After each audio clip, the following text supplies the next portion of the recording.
Olá, boa tarde, bem-vindos a mais um episódio do podcast Movimento Total.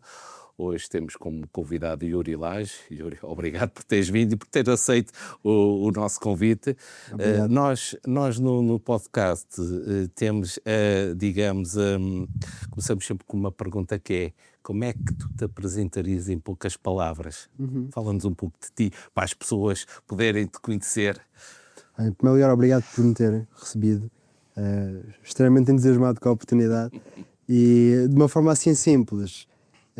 O meu nome é Yuri Lage, como já foi dito, sou um jovem de 27 anos, treinador e atleta de desporto, sou treinador de calistenia e de ginástica, pratico calistenia, jiu-jitsu, faço um conjunto de modalidades desportivas que estão bastante interligadas umas com as outras e tenho como principal objetivo ajudar as pessoas a serem mais saudáveis, mais felizes, terem um estilo de vida mais fisicamente ativo através da prática desportiva. Muito bem, muito bem. Então, pelo que tu me contaste, o teu percurso, que é pela calistenia, e depois, como se calhar falares um pouco o que é a calistenia, para as pessoas também perceberem o que é. Sim. Penso que podem fazer alguma confusão. Agora pergunto, o que é a calistenia, então? É aquela pergunta sempre que é importante ser feita porque Para as pessoas terem uma ideia. É uma modalidade relativamente recente em Portugal, não é? A calistenia, no fundo, vem do grego calisthenos, que significa força e beleza, e a calistenia é um conjunto de métodos de treino que desenvolvem as componentes da condição física, a força, a resistência, a flexibilidade, através de movimentos com o peso corporal. Ou seja, aqui a grande diferença entre a calistenia, por exemplo, o treino do ginásio ou um treino com material externo, é que não estamos dependentes de outro tipo de equipamentos, só precisamos do nosso próprio corpo e da gravidade, que é uma constante, para ficarmos mais fortes, para ganharmos uma melhor condição física. Ao longo dos últimos anos tem havido uma grande divulgação, um grande desenvolvimento da modalidade, mais em contexto desportivo. Começou nos anos 90 do século passado, mais em Nova Iorque, na Rússia, na Ucrânia.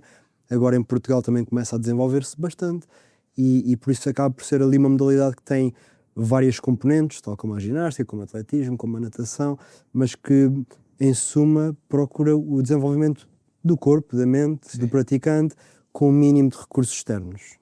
Seria assim uma definição rápida. Uma decisão rápida.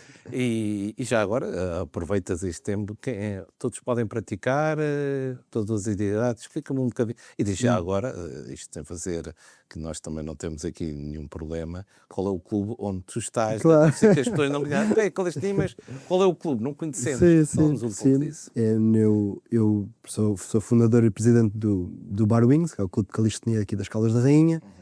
Foi um clube que fundámos há 4 anos, com um grupo de atletas, meus amigos, que começámos a estudar, a praticar e quisemos desenvolver mais esta modalidade cá em Portugal e aqui nas Caldas, não existindo nenhum clube, nem nenhuma organização que fosse responsável por essa dinâmica, nós decidimos seguir em frente com o projeto e começar com o Bar Wings.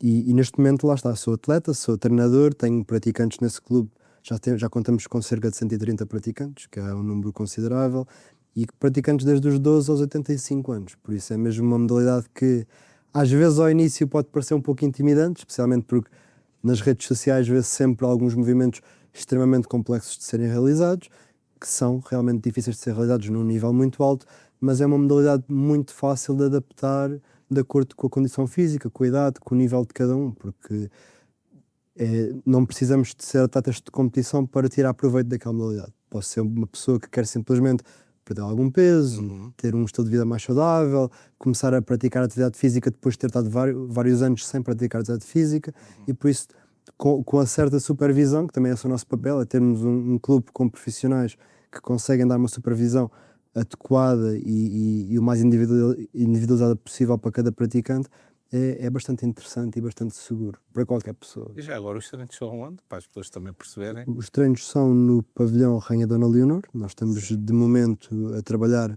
em parceria com o Alcotramo Clube das Caldas, por isso temos uma secção específica do pavilhão com o nosso material e temos um horário que varia de dia para dia, mas temos sempre pelo menos 2 horas de funcionamento por dia, normalmente 1 hora de manhã e 1 hora à noite. Ok. Então, Yuri, aquilo que já falaste, o teu percurso, passando pela calistenia, pela ginástica, pelas artes marciais, não é? Sim. E também sei que tu estudas. Como é que é isto?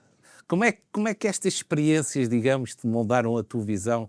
E tu falaste há bocado e muito bem sobre a saúde e o bem-estar. Como é que tu consegues fazer isto? Já agora estudas o quê? Sim. Já agora.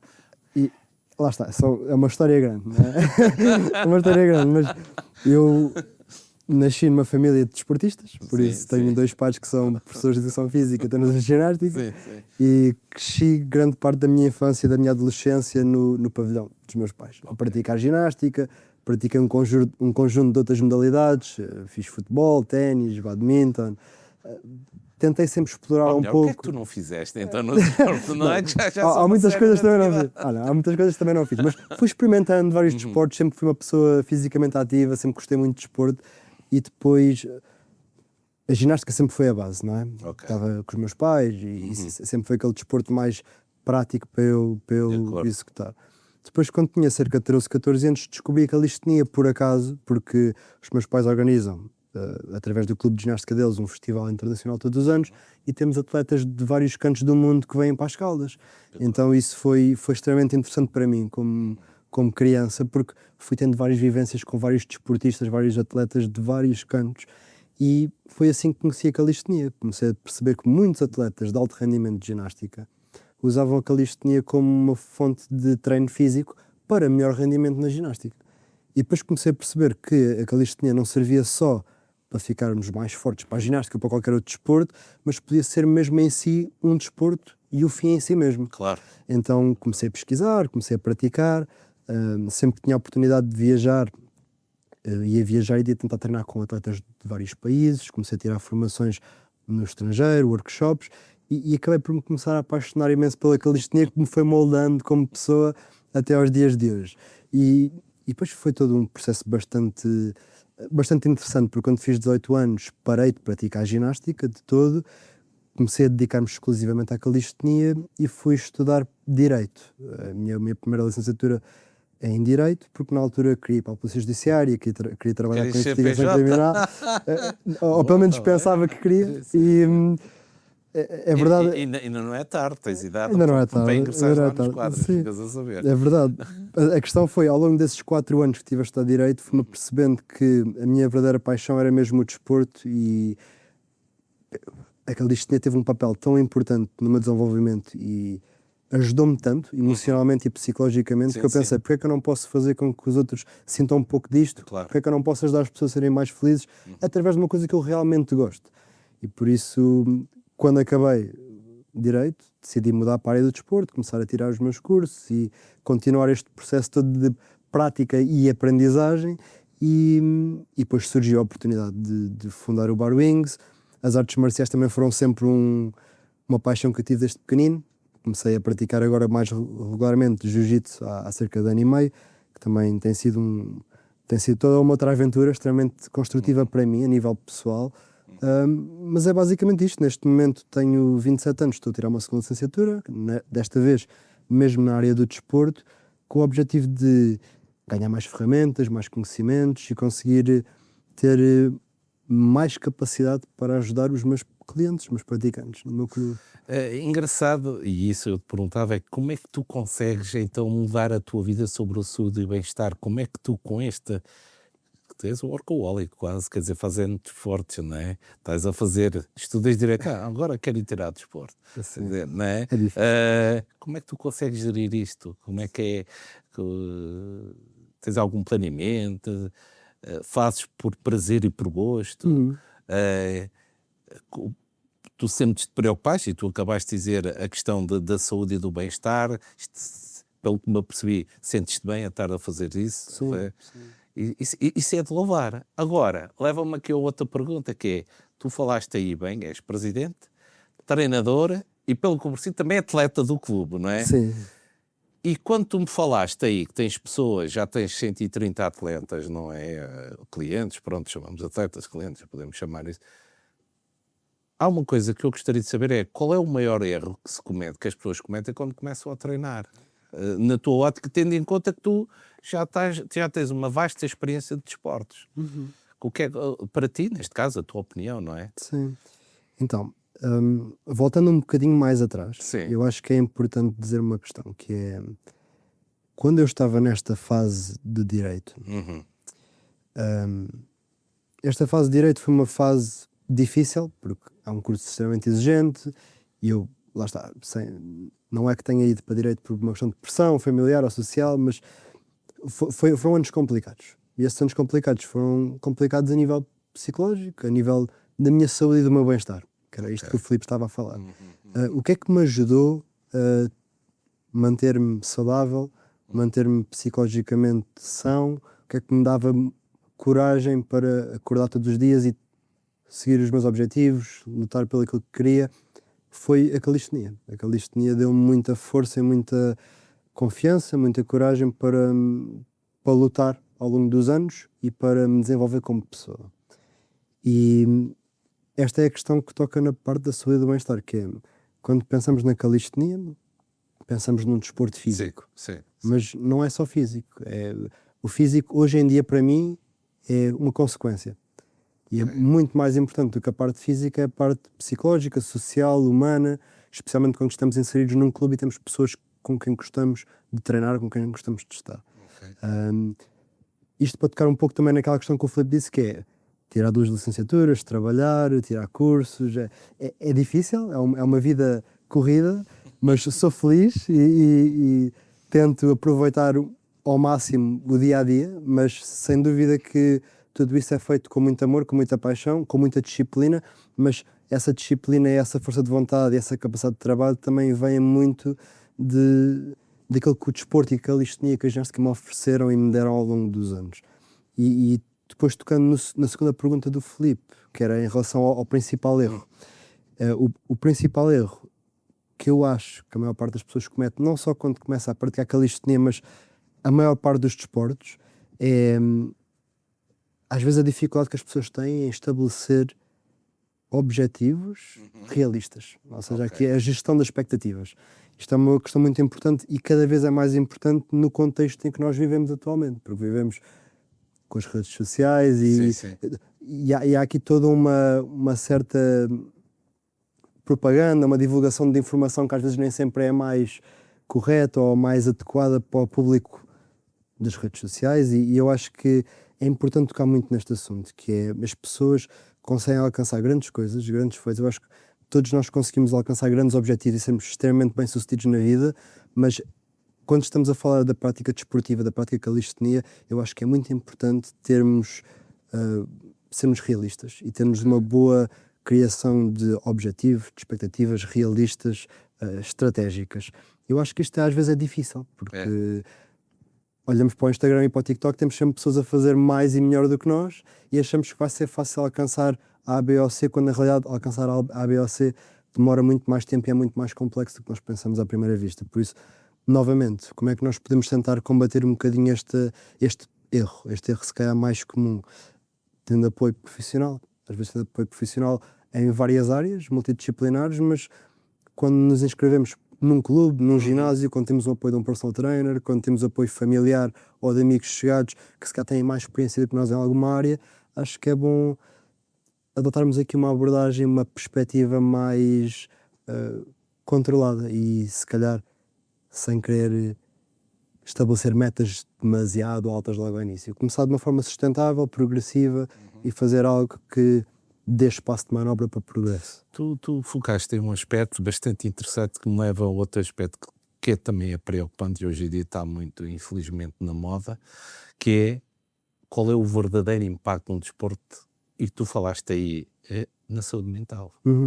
Que é, na tua ótica, qual é que é o verdadeiro impacto? Tendo em conta essa experiência toda que tu tens, de vários desportos, e até foste o primeiro a dizer que até a calistenia também te ajudou a poderes realizar ou fazer um curso, começar a fazer outro. Quem sabe, se calhar ainda voltas ao primeiro e ficas especialista em direito do desporto, nunca se sabe isso. É uma área que já há especialistas, mas faltam especialistas. Nunca se sabe essa agregação. Mas na questão da saúde mental, na tua ótica, qual é o verdadeiro impacto que isso possa ter na saúde mental das pessoas? Porque há bocado disseste uma coisa, que é o equilíbrio. Se calhar as pessoas vão ter contigo, eu quero emagrecer, é logo. E depois, abandono tem que ser, se calhar, na altura do verão, eu quero estar em forma. isto é o senso comum a falar, Sim, mas sim. eu não tenho qualquer base científica para estar aqui a afirmar contigo, porque eu não sou desta área. Mas gostaria de te ouvir. Diz-me o que é que tu pensas sobre isso. Sim. E na minha opinião, Sim, o sim. desporto dá-nos estrutura, dá-nos consistência, dá-nos, especialmente quando é um desporto que é praticado com outras pessoas, nós conseguimos aqui ter uma rotina diária que não passa só por nós, passa por outras pessoas, ganhamos responsabilidade, temos que, como se diz em inglês, temos que ser accountable pelas nossas ações, pelo aquilo de que acordo. estabelecemos. Então eu acho que a nível de saúde mental é muito isso, está tudo muito interligado, porque lá está, a pessoa entra para o clube ou para o ginásio, quer perder peso, quer ficar tonificado para o verão, Tonificado, essa era a expressão que me faltava, Sim, obrigado. mas eu acho que quando uma pessoa vai com esse objetivo só, está a perder tantas mais oportunidades que podem surgir. Ou seja, temos que ver. Eu gosto muito de ver as coisas de uma forma holística e bastante multicomponente, ou seja, não é só pela parte estética, não é só pela parte social, tem que haver aqui todo um equilíbrio.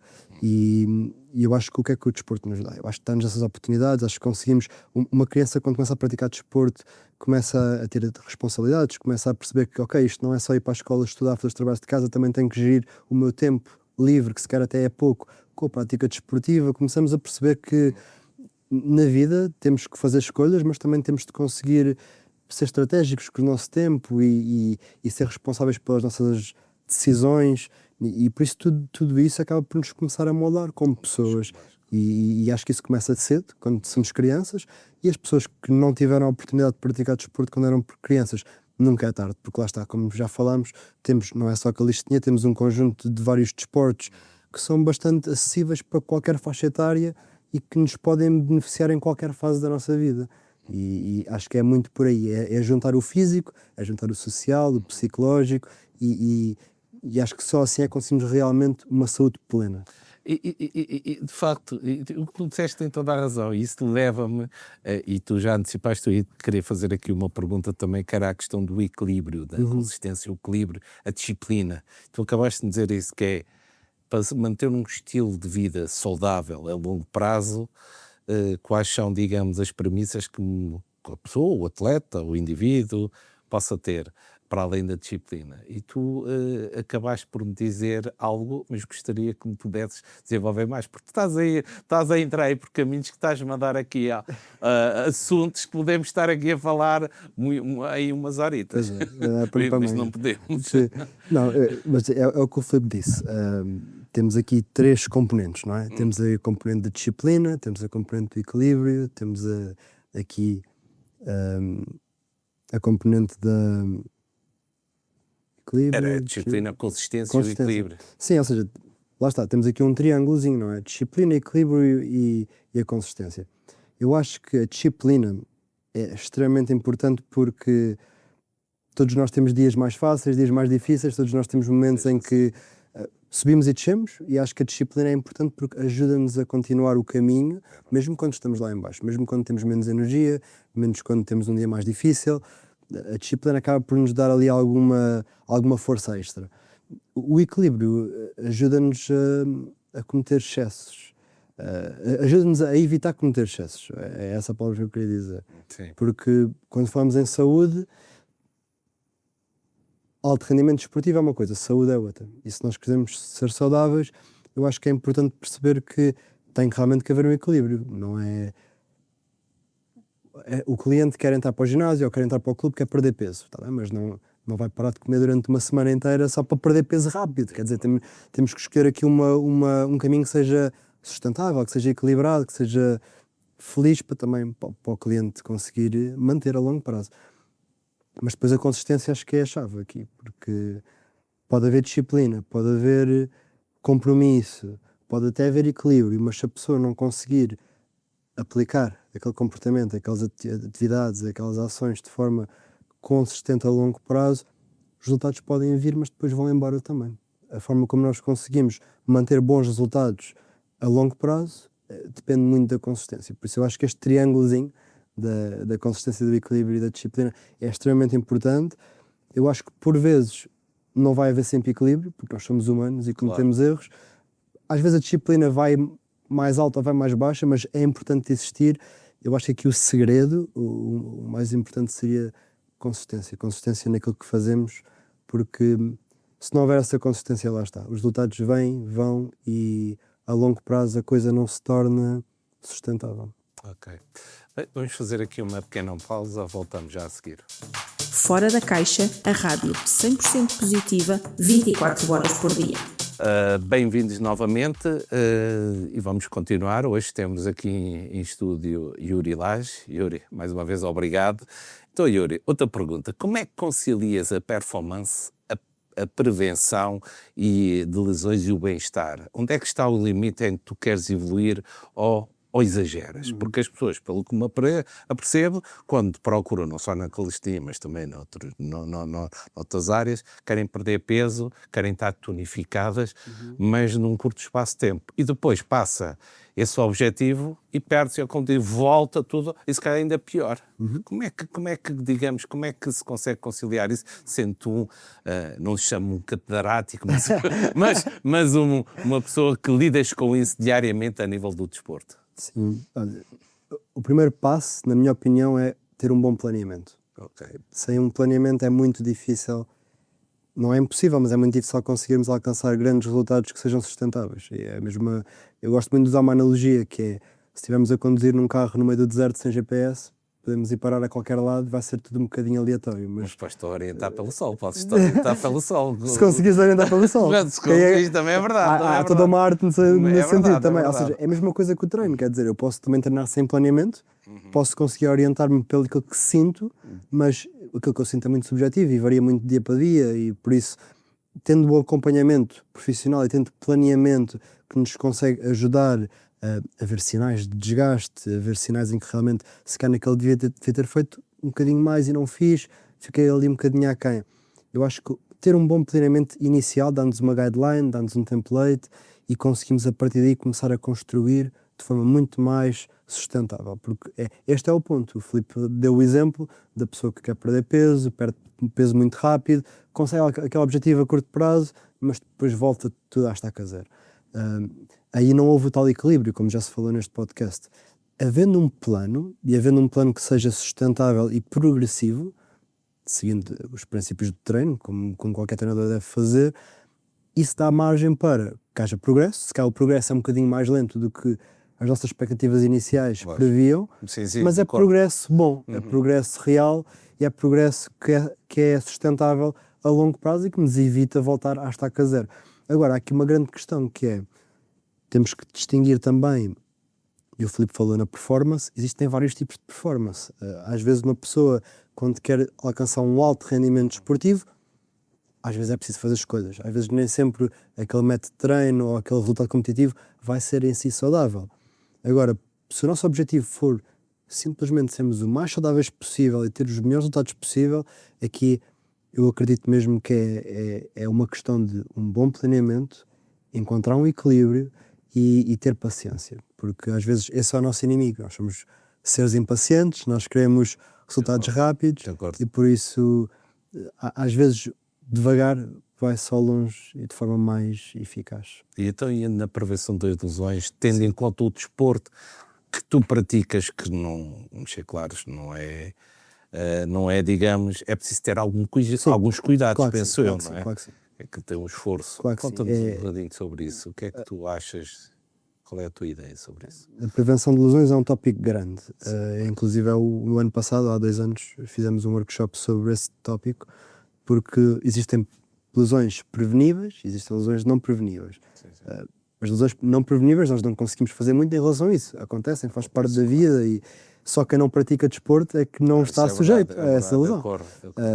Agora, aquelas que nós podemos prevenir, é aí que nós temos que incidir. E novamente, a resposta volta à questão anterior, que é, havendo planeamento, temos logo meio caminho andado para prevenir uma lesão, porque às vezes as lesões que são preveníveis normalmente acontecem por desgaste, ou por excesso de treino, ou por falta de recuperação.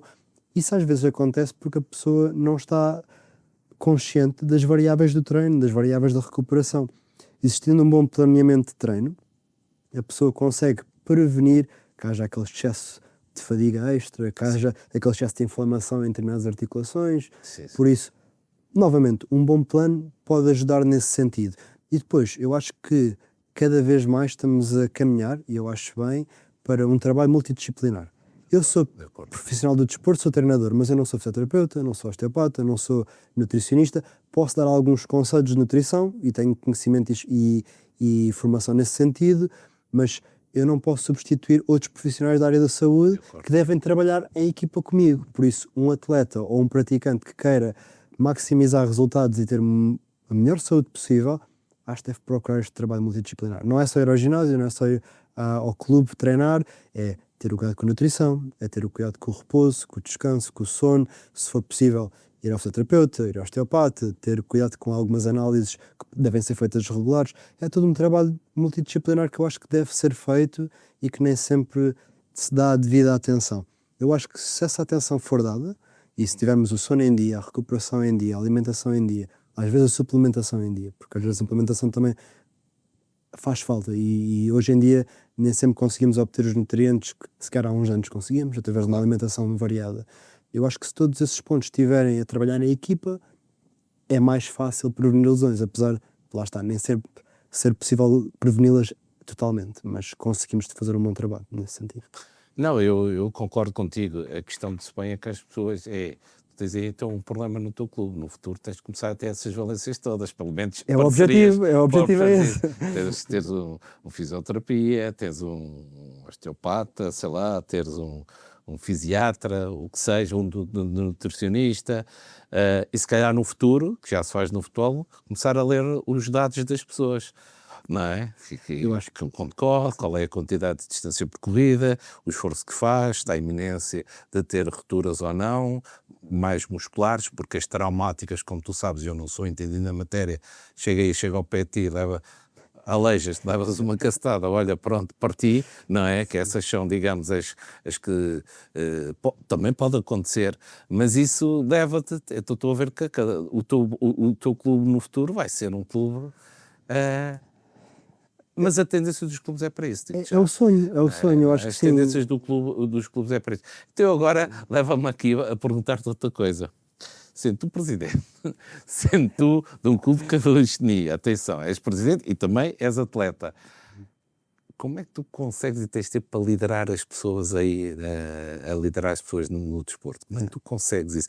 Já me disseste também que dás aulas de ginástica, sim, presumo, que foi entendido, no clube do teu pai, não é? Como é que tu consegues liderar essas pessoas então? Como presidente, e depois como atleta, e depois como professor? É difícil. Conta-nos lá um bocadinho sobre isso. É desafiante, é desafiante, mas é uma coisa que eu gosto muito de fazer.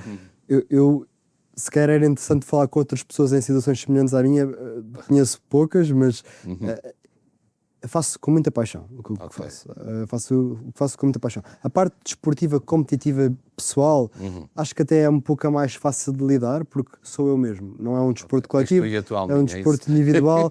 Nas minhas horas que eu planeio ao longo da semana, faço os meus treinos, participo das minhas competições, acabo por também estimular e incentivar os meus atletas, os meus praticantes, a terem sequer uma pessoa que querem seguir e com o qual se motivam, mas sem dúvida que o maior desafio, que o Filipe falou, é a parte da liderança e da gestão das pessoas todas, porque são muitos papéis que eu estou a desempenhar diferentes, não é? E por isso de acordo. Eu acordo, vou para as aulas, e depois vou dar treinos, e depois vou treinar eu, e depois volto a dar treinos completamente diferentes, e por isso gerir uma equipa não é fácil, gerir pais não é fácil, às vezes quando estamos a lidar com crianças ou com menores de idade, temos bastantes praticantes, especialmente na ginástica, menores, e por isso tudo isto que é que me obriga? Obriga-me a ser uma pessoa mais completa, obriga-me a ir à procura de mais conhecimentos e mais ferramentas, que é isso também que eu estou a adquirir muito na faculdade e nos cursos que se tira. Acho que o conhecimento técnico de um treinador hoje em dia, eu acho que já não se pode limitar só à parte física, tem que se começar a incluir um pouco da parte psicológica, temos que ir para a parte da gestão, especialmente quando temos que gerir o negócio, que gerir uma equipa, que gerir 100 e tal pessoas que são completamente diferentes, são únicas e todas elas têm formas diferentes de comunicar e de lidar, e o que eu posso dizer sobre isso, para resumir, é um processo de descoberta para mim também, desenvolvimento. Ok. E para mim é um desafio. Eu gosto do que faço, gosto de aprender coisas novas, ganhar conhecimentos novos, ferramentas novas para lidar com estes desafios, e vou crescendo com isso ao longo dos anos. Mas olha, mas eu acho piada este duplo papel que tu tens de treinador e atleta. Sim. E tu acabaste de dizer uma coisa que é verdade aí, em termos da liderança, e teres crianças, mas ao mesmo tempo estás a treinar adultos e ao mesmo tempo vais ser estudante, depois vais ter tempo de partir para fazeres o teu desporto, digamos. Então, como treinador e atleta, na tua ótica, qual é a diferença, ou as principais diferenças entre a motivação e a disciplina no real e não, como tu acabaste de dizer aí, uma coisa que é verdade, as redes sociais. Estamos a ver, é que ele faz isto. O que é que tu tens a dizer sobre isso? Qual é a principal diferença? Uma coisa é redes sociais, outra coisa é a realidade. A realidade. Eu tenho uma opinião muito sólida sobre isto. Força. E é uma opinião que tem sido desenvolvida ao longo dos anos. Sim, força. Porque é verdade, lá está. Eu comecei a usar as redes sociais quando elas surgiram. Não é? Ok. O Facebook, o Instagram, agora o TikTok, que eu não uso, mas também está muito a ser utilizado. As pessoas todas têm altos e baixos de motivação. E a motivação faz parte da vida. Nós precisamos de motivação para agir, para adotar comportamentos, mas a motivação, lá está, não deve ser...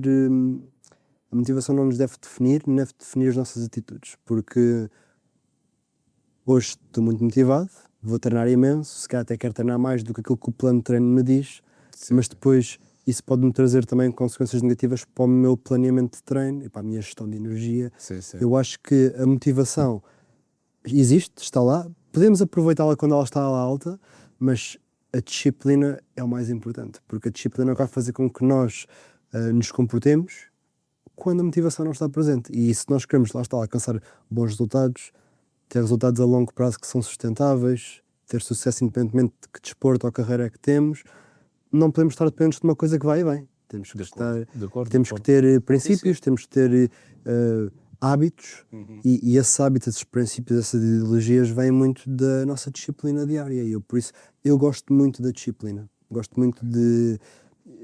Eu sou uma pessoa, se calhar, um bocadinho extrema nesse sentido, porque há bocado estamos a falar no equilíbrio. Eu gosto muito de fazer desafios e me expor a desafios que realmente exigem muito de disciplina. Eu posso dar um exemplo simples, que é, ao longo dos últimos 10 anos, todos os anos, eu faço um desafio anual, ou quase todos os anos faço um desafio anual, que é, por exemplo, todos os dias tenho que tomar um banho de água fria, ou ao longo do ano inteiro. Ou todos os dias não posso comer doces ao longo do ano inteiro. E o que é que isto foi fazendo? Estes desafios anuais, que eu me fui incutindo a fazer comigo mesmo, foram criando mais disciplina e foram-me dando essa capacidade de, mesmo quando tenho menos energia, menos motivação, mesmo quando estou a passar por aquele momento difícil, aqueles obstáculos da vida, a disciplina está lá para me ajudar. E por isso as coisas acontecem e eu consigo manter-me firme e cumprir com os meus objetivos. Outra pergunta que eu gostava de fazer, que é a questão das artes marciais. Como é que tu consegues ter o controle emocional e conseguir gerir a gestão da pressão? Porque tu todos os dias estás pressionado. Sim. Estás de um lado, estás no outro, e isto é constante, diário, sim. não é? É o que tu dizes. E tu acabaste de dizer, há dias que estás muito motivado, mas tens que usar a disciplina para te manteres, digamos, no teu dia-a-dia, a cumprir as tarefas no teu dia-a-dia. Mas o que é que as artes marciais aqui te levaram em termos de controle emocional? Que isso é preciso ter controle emocional, não é? Ou usas isso como um escape emocional para libertares a tensão que tens? Às vezes é um bocado os dois, mas direi que é principalmente a primeira opção que o Filipe disse. E o Filipe tocou aqui numa palavra-chave, que é a pressão. Eu pratico jiu-jitsu. E para quem não conhece jiu-jitsu é uma arte marcial extremamente interessante, dinâmica, é divertida, mas é extremamente complexa. Não existem golpes, por isso acaba por ser até relativamente segura, mas existe muito contacto físico e desconforto. Existe muita pressão física, ou seja, eu estou na minha pressão do dia-a-dia a trabalhar e a estudar e a fazer mil e uma coisas e ainda vou levar com a pressão do meu oponente nos treinos de jiu-jitsu. O que é que isto me ajuda? Isto realmente ajuda-me a lidar com a pressão do dia-a-dia também, porque as artes marciais são conhecidas por construírem resiliência, Sim. disciplina, espírito de compromisso, respeito, e isto são coisas que eu felizmente fui desenvolvendo ao longo dos anos com outros desportos, com a ginástica, com a calistenia, com tudo, mas as artes marciais, para mim, o que é que eu gosto mais na arte marcial? É que, para já, quando eu estou a treinar calistenia ou ginástica, eu estou a lutar contra mim mesmo. Ok. Isso é muito importante. Mas quando fazemos artes marciais, inevitavelmente temos que competir com outras pessoas. E não vamos conseguir ganhar sempre. Há dias em que vamos ganhar, há dias em que vamos perder, há dias em que vamos ter a pressão da outra pessoa em cima de nós. E por isso, o que é que nós temos que fazer nesses momentos? Temos que ser estoicos. Eu gosto muito de estoicismo. Temos que conseguir lidar bem com a frustração. Sim. Temos que conseguir lidar bem com o desconforto. E temos que conseguir ser pacientes quando tudo o que nós queremos é não ser pacientes. Se eu estiver a praticar jiu-jitsu e estiver numa posição extremamente difícil em que o meu oponente me está a ganhar, eu vou ter que aprender a lidar bem com um momento difícil, com um momento frustrante, com um momento desafiante. Isso vai ter uma repercussão boa na minha vida quando tiver outros momentos difíceis e desafiantes. É verdade, é verdade. Mas, Yuri, e voltamos a uma parte quando tu te apresentaste da tua formação académica, que eu acho isto interessante. Estar a tirar duas licenciaturas, uma já está feita, que se podem complementar, atenção, mas que não tem nada a ver, não é? Neste caso, podem-se complementar, mas a tua profissão, digamos, está na parte do desporto, mas seguiste, mas tiveste que procurar, o que tu disseste bem, tiveste que, quando estavas a estudar Direito, tiveste no desporto que foi, digamos, o tónico, motivador, para tu também poderes concluir um curso exigente, muito exigente, muitos conhecimentos, mas é engraçado mas como é que, digamos, a formação académica que tu estás a ter, neste caso em desporto, mudou ou está a moldar, digamos, a maneira como pensas os treinos que vais dar e a performance que vais obter, não só dos meninos, das pessoas, dos clientes, mas também a tua. O que é que tu tens a dizer sobre isto? Isto são perguntas hoje um bocadinho... Mas eu acho isto interessante. Estamos numa área, estamos aqui a falar. Eu podia estar a falar o dia todo sobre isto. São tópicos que dão pano para mangas e eu gosto imenso de debater e discutir estas coisas. Neste momento, a minha formação, que é contínua e vai ser sempre contínua, mas neste momento, esta licenciatura que eu estou a tirar, o que me está a oferecer de muito é... Eu tenho vivências com professores, com profissionais que estão na área do desporto, têm muita experiência, estão há muitos anos no ensino, que já viveram muitas coisas que eu estou a viver agora. Inclusive, alguns já estiveram em clubes desportivos, alguns já estiveram em negócios de ginásios. Eu vou buscar muito mais do que só o conhecimento científico ou o conhecimento técnico, que também é importante. E sempre foi importante para mim basear o meu trabalho, os meus treinos na parte científica. Mas há muito mais do que só a parte científica e muito mais do que só o que está nos livros. Aquilo que eu retiro mais hoje em dia dessa formação é as ferramentas, as experiências, os conhecimentos dos professores, dos meus colegas.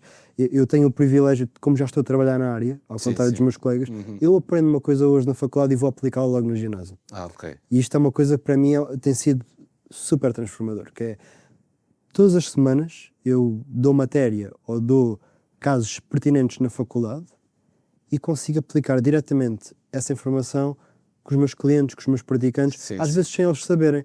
E por isso estou sempre a transformar-me e a melhorar como profissional, porque estou sempre a aplicar coisas novas que eu aprendo, a perceber o que é que funciona e o que não funciona, e não estou só a deixar isso nos livros nem nas aulas, estou a agarrar nisso tudo, estou a agarrar em feedback e conhecimento ainda extra que vou à procura com professores estratégicos e vou aplicar isso no meu trabalho, no meu negócio, na minha prática diária, e acho que isso tem sido um privilégio. Agora, há aqui uma pergunta que eu te queria fazer, que isto as pessoas que não sabem, se calhar os amigos sabem, é que tu também ainda tens tempo para dar uns acordes aí na guitarra.